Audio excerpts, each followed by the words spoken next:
We are joined now by Dr. Chris Luke, and he's going to be chatting about the 12 hazards of Christmas. Doc, you're very welcome. Thank you. We're going to start, give her a hand. Number one, alcohol. Yep. Really, everything follows from this. Of the 12 hazards, you know, this is the number one. This is the cause of most of the problems that follow, all the mishaps and the occasional tragedies that we see at Christmas. When nearly all of them are associated with the booze. And the problem is that people completely underestimate the amount of alcohol contained in their drinks. I mean, for instance, this is the sum total of a woman's recommended alcohol intake for a whole week. One bottle. One bottle and a glass, basically. That would be about 14 units, which is the amount of alcohol that a woman is supposed to drink maximally. Of course, we all know people who have half a bottle every night. Yeah. And of course, what happens, the biggest legacy probably of Christmas is the weight. The average weight gain is about half a stone over Christmas, and of course, most of that is caused by alcohol, which is basically fermented sugar. So that's the number one hazard. And I finally got the Christmas tree up, yes. I have to say, but I always worry about, you know, those lovely twinkly lights on the tree. Yeah. Are they one of your hazards? Trees, I suppose the tragedy that we most fear in medicine and in emergency care would be really the tree going up in flames. I mean, basically, if you have a very dry tree, and if you're not putting water in the roots, for instance, and it's not fresh and moist when you buy it, it's basically a fire lighter waiting to go up. So you really have to keep it away from an open flame, an open fire, or any heat source.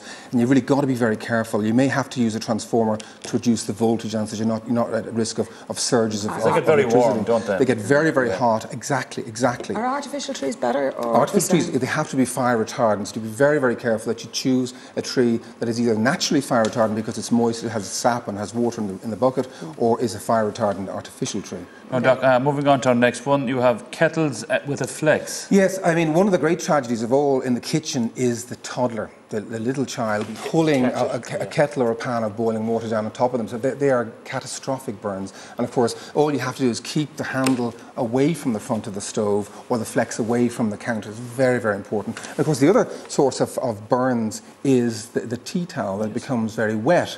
And if you don't change your towel and, you know, get a clean towel every sort of 10, 15, 20 minutes, over a long day's cooking, the chances are that it'll be damp when you reach into the oven, and cooks complain a lot of severe burns due to boiling hot tea towels. Gravy and stuff as well over Christmas, if you're cooking the turkey or whatever. And the other thing is batteries. We always forget the batteries, but you know, when we do buy them. Now, these are the most dangerous. Bizarrely, very few people realise this, but these so-called button batteries. What do they go into? Well, they go into novelty cards, the kind of cards that speak and sing. They also go into watches. And all that kind of stuff. But these are incredibly dangerous, and a toddler can swallow one of these and then get stuck in the throat or in the gullet, and within an hour or two they can actually burn the way right through, because the mixture of the moisture and the little battery creates a little electrical current and actually burrow right through the gullet and cause really severe surgical damage. So please keep these locked away from toddlers. These are the greatest hazard for kids at Christmas. And as what you put them into as well are kind of dangerous, the toys. Absolutely themselves, and of course both pets and toddlers can come to grief with this sort of stuff. And of course, watch the eyes. These sort of guns that shoot these sort of missiles, be very careful of the eyes. And of course, I always imagine the Christmas scene with the heart and the beautiful fire glowing, but fire is the big hazard. Fire is, as I say, it's the biggest hazard of all the hazards. And of course, it's if there's too much drink taken, people fall asleep on the sofa, or they fall asleep with a cigarette on the sofa, and the next thing up in conflagration. So this really is the greatest investment you can make, a proper working smoke alarm, and also a carbon monoxide detector, because again we keep hearing year in year out of horrible tragedies that could have been prevented by a properly working alarm. Another hazard, Doc, and this, I suppose this goes for all year round, I suppose, a kitchen knife. Yeah. Absolutely. I did this to myself last week. I was at a cookery course in Dublin, and the chef was saying he hates to see people cutting like that. Always claw whatever you're veg, claw the fingers so that you don't, because it's inevitable that you'll do that when you're in a hurry, especially if you have a few scoops while you're cooking. You're always going back to the booze, Doc. It's always the booze. I mean, here's from my own kitchen. I love to cook with wine, and sometimes I even put it into the food. And speaking of cooking, the big debate at the moment is always, how long do you cook the turkey for? Because turkey in itself is a bit of a hazard. Turkey is, of course, both the great pleasure of Christmas, but it's also the biggest hazard in terms of food poisoning, and it's vital that you keep the turkey or other poultry away from all other food. You know, drips of bloody turkey juice are really very hazardous.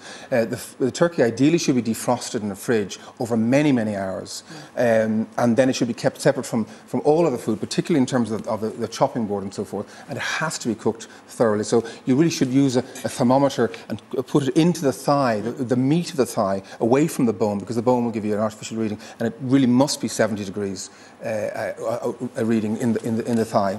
Now, you touched on the next one a little earlier there, Doc. A pan of boiling water. Yeah. This is that's the burns I was talking about. Children again. Please watch out and keep just them at the back of the hob. Is a bit frenetic. And just exactly. on the wider issue, you were talking about turkey in particular, but of course, you know, we eat leftovers for days and days after Christmas, and that brings its own risks. Yes, I mean, they say really leftovers should be thrown out after about 48 hours, and cold food should be kept cold, and hot food should be kept hot, and all leftovers have to be absolutely piping hot if you're going to reheat them.